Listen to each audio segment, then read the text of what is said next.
Свети апостол Яков. Свети апостол Яков е бил пръв епископ на Йерусалимската църква.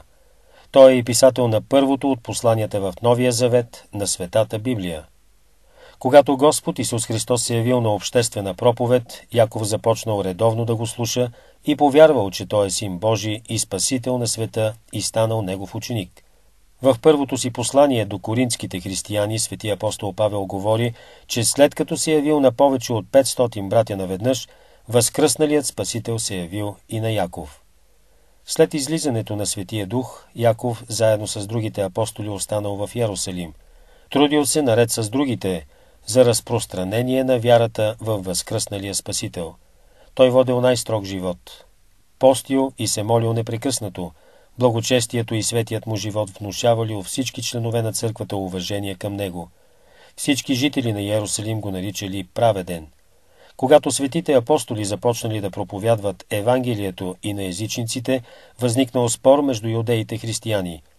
Мнозина от тях се гордеели с това, че принадлежат към избрания народ, на който Господ дарувал своя закон чрез Мойсей.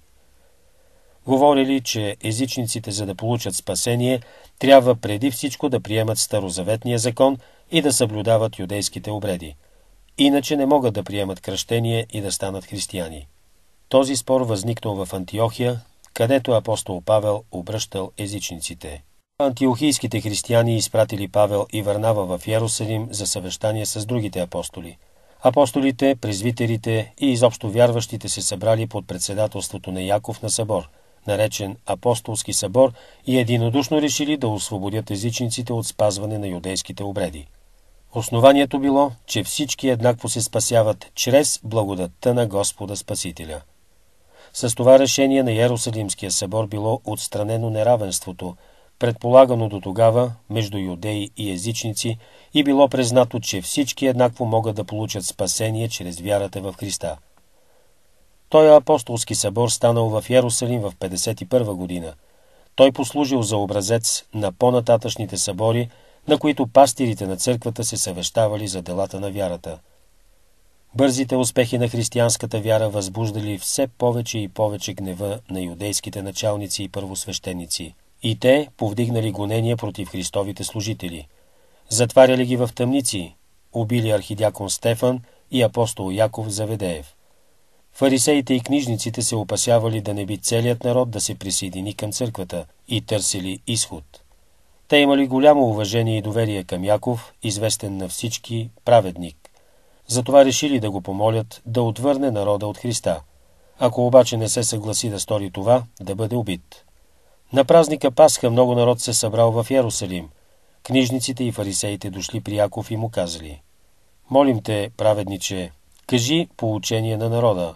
Той в заблуждението си признава разпнатия Исус за Христос. Кажи му, че това не е вярно и го изкарай от заблуждение. Възлагаме ти това, понеже знаем, че ти си праведен и безпристрастен. Застани на погреба на храма, за да могат всички да те видят и да те чуят.“ След това те изкачили Яков на покрива на храма и пред множеството народ му извикали да каже на народа, че се заблуждава, като почита Исуса за Месия.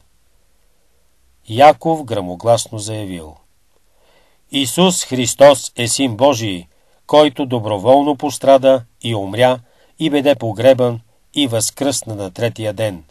Той сега седи отдясно на Бога и пак ще дойде на небесните облаци, за да съди живи и мъртви.“ Като чули тия думи, вярващите, които се намирали в тълпата, извикали радостно: „Слава на Бога!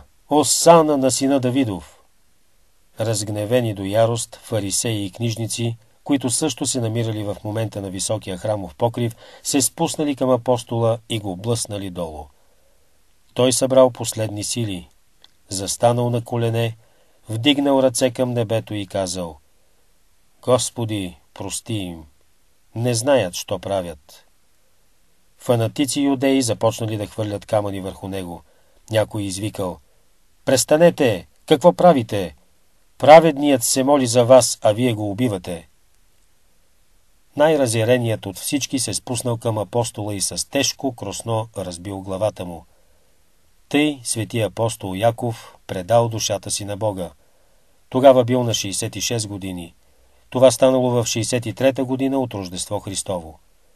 Уважението към свети Яков било сред юдеите толкова голямо, че когато Йерусалим бил обсаден и разрушен от римляните, те считали това бедствие като справедливо наказание за убийството на праведника.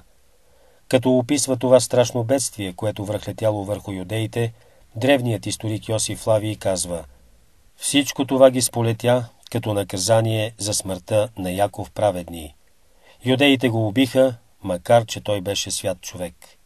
По внушение на Светия Дух, светия апостол Яков пръв написал Божествената света литургия, която и до сега се извършва един път в годината в Йерусалим над гроба му, в деня на неговата памет. На този ден се извършва тая света литургия и на други места в православния свят. Въз основа на Якововата литургия по-късно били оформени литургиите на свети Василий Велики и на свети Йоан Златоуст.